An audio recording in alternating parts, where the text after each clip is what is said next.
Welcome back to AC सागर यानी Aditya English classes सागर।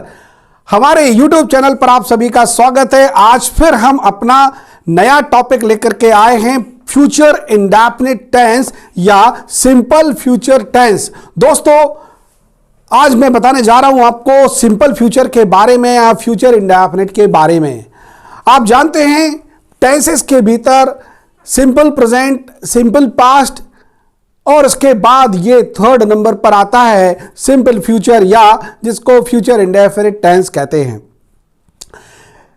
इस tense की खासियत यह है कि इसमें सारी बात भविष्य की होगी, जो समय में आने वाले समय में होगा। इसका मतलब यह हुआ कि इस टेंस के भीतर हम बात करेंगे प्लान की। क्या प्लान है? मैंने कहा दोनों देश बात करेंगे, दोनों देश बात करेंगे, यह भविष्य की बात हो गई। बोथ कंट्रीज विल टॉक, तो भविष्य में क्या होगा, कुछ भी जो भी कुछ भविष्य में एक्शन होगी वो फ्यूचर इंडेफिनिट के भीतर आएगी। अब फ्यूचर इंडेफिनिट या सिंपल फ्यूचर की बात हम क्यों कहेंगे? क्योंकि इसमें एक्शन कंप्लीटनेस को शो नहीं करती, कंटिन्यूटी को भी शो नहीं करती, हैबिट भी शो नहीं होती है। तो फिर क्या शो होता है? एक प्लान शो होता है। मैंने कहा मैं नया मोबाइल खरीदूंगा, यह मेरा प्लान है। मैं नया मोबाइल खरीदूंगा, तो मैं एप्पल का नया मोबाइल खरीदूंगा, ऐसा मैंने बोल दिया आपको। यह मेरा क्या है? प्लान है। तो प्लान को दिखलाने के लिए हम क्या करते हैं? फ्यूचर इंडेफिनिट का यूज करते हैं। सेंटेंस बनाने के लिए क्या करना पड़ेगा? वही प्रोसेस अपनाना पड़ेगी। सब्जेक्ट के बाद आपको हेल्पिंग वर्ब के रूप में मॉडल हेल्पिंग वर्ब शैल और विल का यूज करना पड़ेगा। कौन सी वर्ब लगाएंगे आप? शैल और विल। इसके बाद आपको मेन वर्ब का फर्स्ट फॉर्म लगाना है और ऑब्जेक्ट का यूज करना है। यह अफर्मेटिव सेंटेंस बनाने का स्ट्रक्चर है। सब्जेक्ट के बाद शैल विल, फिर इसके बाद मेन वर्ब का फर्स्ट फॉर्म और ऑब्जेक्ट। शैल और विल मॉडल हेल्पिंग वर्ब के नाम से जानी जाती हैं, जो कि फ्यूचर के अफर्मेटिव सेंटेंस में भी लगती हैं। नेगेटिव बनाएंगे तो सब्जेक्ट के बाद शैल विल, इसके बाद नॉट का यूज करेंगे, फिर इसके बाद आप मेन वर्ब का फर्स्ट फॉर्म और ऑब्जेक्ट का यूज करेंगे। इंटरोगेटिव बनाएंगे तो शैल विल को सबसे पहले रखेंगे, इसके बाद फिर सब्जेक्ट, फिर आपका मेन वर्ब का फर्स्ट फॉर्म और फिर ऑब्जेक्ट का, फिर क्वेश्चन मार्क का यूज करेंगे। WH वर्ड का यूज करना चाहते हैं तो सब्जेक्ट के बाद WH वर्ड, फिर शैल विल का यूज, फिर सब्जेक्ट, फिर मेन वर्ब का फर्स्ट फॉर्म और इसके बाद ऑब्जेक्ट का यूज आप करेंगे। इसके बाद क्वेश्चन मार्क का यूज करेंगे। ये सारे एक्टिव वॉइस के सेंटेंस बनाने का स्ट्रक्चर होगा। तो मैंने आपको बताया कि सब्जेक्ट के बाद आपको शैल विल का यूज करना पड़ेगा, अफर्मेटिव सेंटेंस बनाएंगे। तो अब शैल और विल, अगर आप ग्रामर की बात करते हैं तो हिंदी से इंग्लिश में कन्वर्जन के लिए, हिंदी टू इंग्लिश कन्वर्जन के लिए आपको याद रखना पड़ेगा आई और वी दोनों सब्जेक्ट के साथ आप शैल का यूज करोगे। किस किस के साथ करोगे? आई और वी के साथ क्या लगाओगे? शैल। अदर सब्जेक्ट जो होते हैं सेकंड पर्सन में यू के साथ विल लगाएंगे, और थर्ड पर्सन में जो भी होता है, चाहे सिंगुलर नंबर हो या प्लूरल नंबर हो, आपको ही, सी, इट, दे, इनके अलावा कोई भी नाउन हो, चाहे सिंगुलर या प्लूरल, सभी के साथ क्या लगेगा? विल का यूज करेंगे। ऑलराइट, तो ये तो मैंने आपको हेल्पिंग वर्ब शैल और विल की जानकारी दे दी एक्टिव वॉइस बनाने के लिए। दोस्तों, शैल और विल का ये कॉमन यूज होता है फ्यूचर इंडेफिनिट टेंस के लिए, लेकिन कुछ स्पेशल यूज भी होते हैं जो कि मैं आपको मॉडल हेल्पिंग वर्ब के सेगमेंट में बताऊंगा। जब मॉडल हेल्पिंग वर्ब का यूज करना सिखाऊंगा आपको, अपने मॉडल्स वाले सेगमेंट में इस पर चर्चा करूंगा, तब आपको शैल और विल के कुछ दूसरे यूज भी सीखने को मिलेंगे। तब शैल और विल का यूज कुछ दूसरे ढंग से भी होगा। लेकिन फिलहाल हम बात कर रहे हैं फ्यूचर इंडेफिनिट की, जिसमें प्लान की चर्चा होगी। मैंने कहा कल बारिश होगी, तो क्या बोलेंगे? बारिश की चर्चा हो रही, कल बारिश होगी। तो आपको मालूम है यहां पर सब्जेक्ट नहीं है, उस कंडीशन में इट का यूज करेंगे। It will rain tomorrow, it will rain tomorrow. कल हम इस प्लेटफॉर्म पर मिलेंगे, we shall meet on this platform tomorrow. क्या कल आप फिर हमारे इस प्लेटफॉर्म पर आएंगे? Will you come on our this platform again tomorrow? क्या वे दोनों आज यहां मिलेंगे? Will they both meet here today? वो अंग्रेजी में बात करेगा, he will talk in English. मैं थोड़ा वक्त लूंगा, आई शैल टेक अ लिटिल टाइम। क्या आप मेरी क्लास रेगुलरली ज्वाइन करेंगे? Will you join my class regularly? Will you join my class regularly? You के साथ विल का यूज करना है। आप किसी से भी पूछ सकते हैं, क्या आप थोड़ा इंतजार करेंगे? किसी को बोलेंगे तो कैसे बोलेंगे? Will you just wait please? क्या आप चुप रहेंगे? Will you keep quiet? वो आज यहां नहीं आएगा, he will not come here today. क्या आप मुझे अपना दोस्त बनाओगे? Will you make me your friend? क्या आप क्लास के बाद मुझसे बात करोगे? Will you talk to me after the class? इस तरह से आप इंटरोगेटिव सेंटेंस हो, अफर्मेटिव सेंटेंस हो, नेगेटिव सेंटेंस हो, किसी भी तरह के सेंटेंस में आप क्या कर सकते हो? शैल विल का यूज करके फ्यूचर इंडेफिनिट का सेंटेंस बना सकते हो। कल 12 बजे मेरा दोस्त मुझसे मिलने आएगा। My friend will come to meet me. My friend will come to meet me. कल की बात कर रहा हूं। विल लगाया क्योंकि थर्ड पर्सन की बात हो रही है। थर्ड पर्सन आपको बता दिया मैंने, आई और वी तो फर्स्ट पर्सन होते हैं। फर्स्ट पर्सन आई वी के साथ आप शैल का यूज करोगे, थर्ड पर्सन है तो ऑब्वियसली क्या लगेगा? Will. My friend will come at 12 o'clock to meet me, मुझसे मिलने। दूसरी वर्ब है टू मीट। आपको मैं अपने पुराने वीडियोस में प्रेजेंट इंडेफिनिट, पास्ट इंडेफिनिट के मैं बता चुका हूं, दूसरी वर्ब को टू से जोड़ते हैं, टू के बाद दूसरी वर्ब का फर्स्ट फॉर्म लगाते हैं। बच्चे झगड़ा नहीं करेंगे। Children will not quarrel. वे हमारी बात मानेंगे। दे विल ओबे अस। अब आप क्या करोगे? What will you do now? कल आप कहां जाओगे?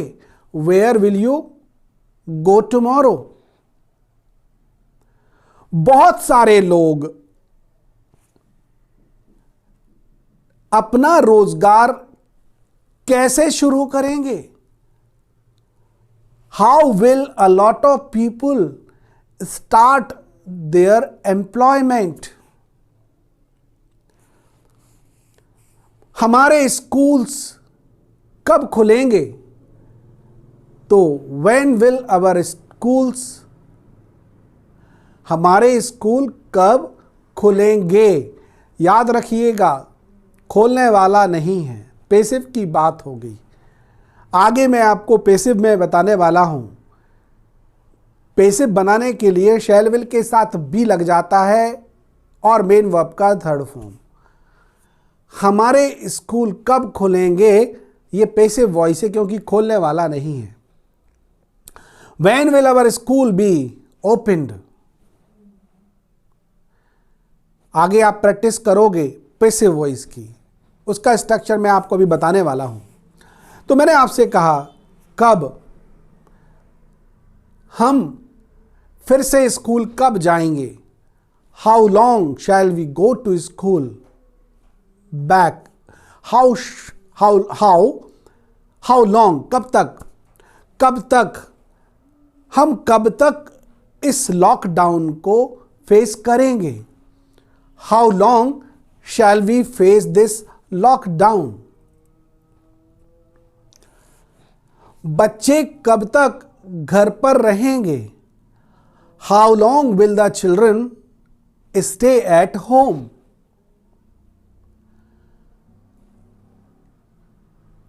बिना फीस के स्कूल्स कैसे सरवाइव करेंगे? How will the schools survive without fees?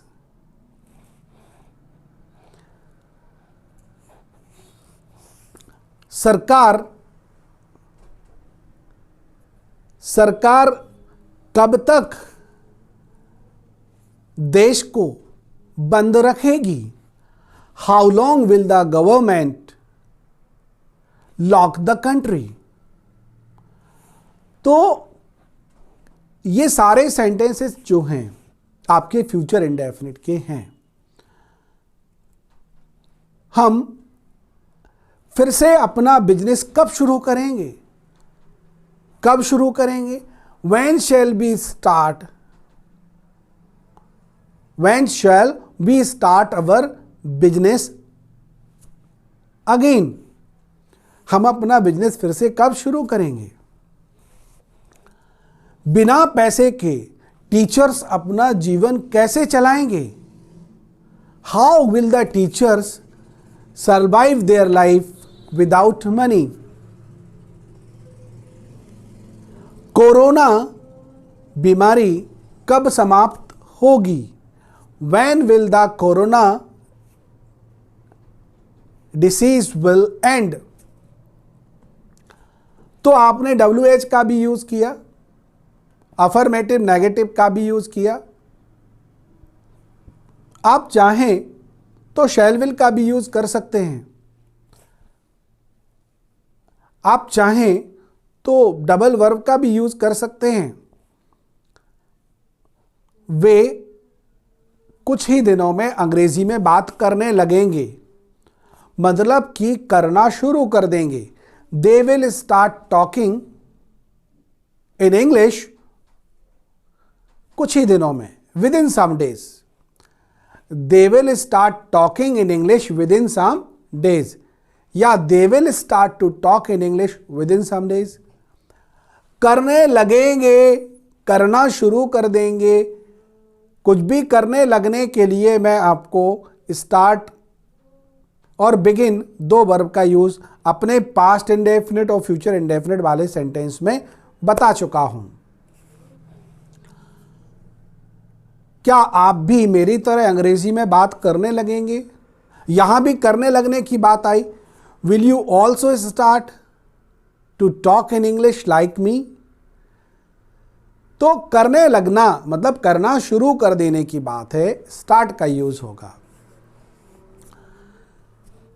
आपने प्रेजेंट इंडेफिनिट, पास्ट इंडेफिनिट में कई सारी वर्ब का यूज किया है। दूसरी वर्ब जब भी लगाना चाहें आप लगा सकते हैं, टू से जोड़ करके, टू के बाद वर्ब का फर्स्ट फॉर्म रख करके। और अगर ऐसा नहीं करना है तो मैंने आपको बताया है, इसके लिए सब्स्टिट्यूट है, आईएनजी फॉर्म का यूज करिए। मैंने कहा आपसे वे हमारी बात मानने लगेंगे। They will start obeying our words, या they will start to obey our words, ऐसा बोल सकते हैं। दोनों वर्ब का यूज मैंने बता दिया। क्या आप मेरी क्लास में इंग्लिश सीखने आएंगे? 2 वर्ब हो गई। सीखना और आना, अब इसमें से मेन वर्ब कौन सी है? क्वेश्चन भी किया गया, क्या आप मेरी क्लास में इंग्लिश सीखने आएंगे? तो क्वेश्चन आपको करना है, क्या आप मेरी क्लास में आएंगे?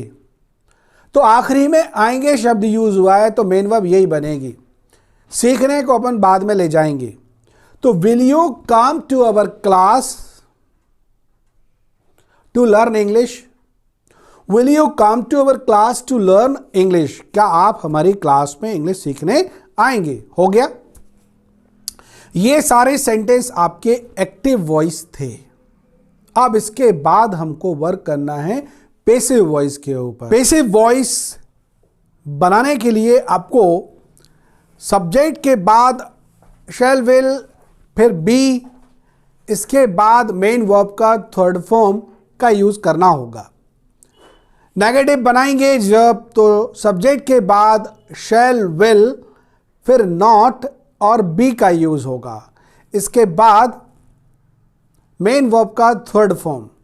क्वेश्चन जब बनाएंगे इंटरोगेटिव सेंटेंस में, तो शैल विल को स्टार्टिंग में रखेंगे, इसके बाद ऑब्जेक्ट का यूज करेंगे, ऑब्जेक्ट के बाद फिर बी का यूज होगा, इसके बाद मेन वर्ब का थर्ड फॉर्म लगेगा।